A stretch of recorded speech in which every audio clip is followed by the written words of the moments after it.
대학 입시에서 킬러 문항을 배제한다는 건 사교육비 부담을 줄여주겠다는 뜻도 포함되어 있습니다. 그런데 정부가 내놓은 사교육비 통계가 현실과 너무 다르다며 고개를 갸우뚱하는 분들이 많다고 합니다. 왜 그런지 따져보겠습니다. 자, 홍영 기자, 정부가 발표한 평균 사교육비는 얼마나 됩니까?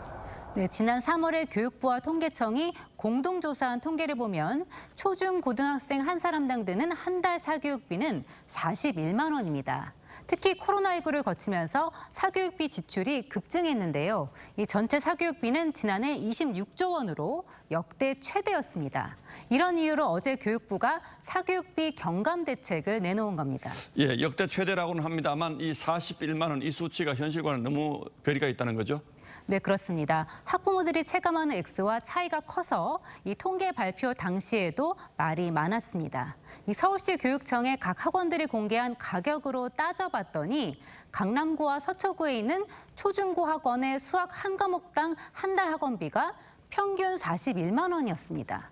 이 서울의 다른 지역도 과목당 30만 원 안팎으로 이 정부의 통계와는 차이가 컸습니다.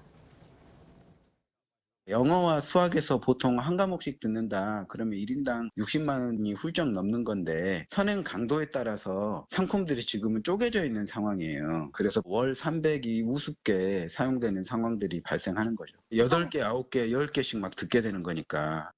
예, 저도 이해는 잘 안 되는데 이거 어떻게 조사한 겁니까?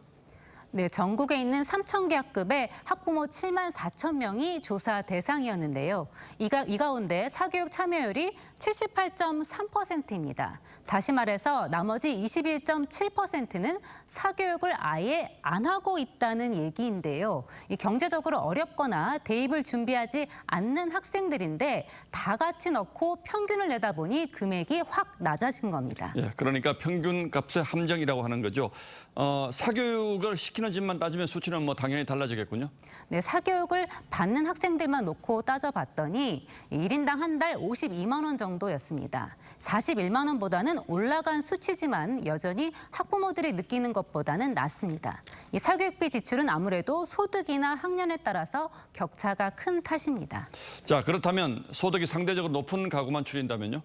네, 그래서 이번에는 소득 상위 20%인 가구 중에서 학원에 다니는 중고등학생 자녀가 있는 집만 따져봤더니 1인당 학원비가 월 114만 원이었습니다.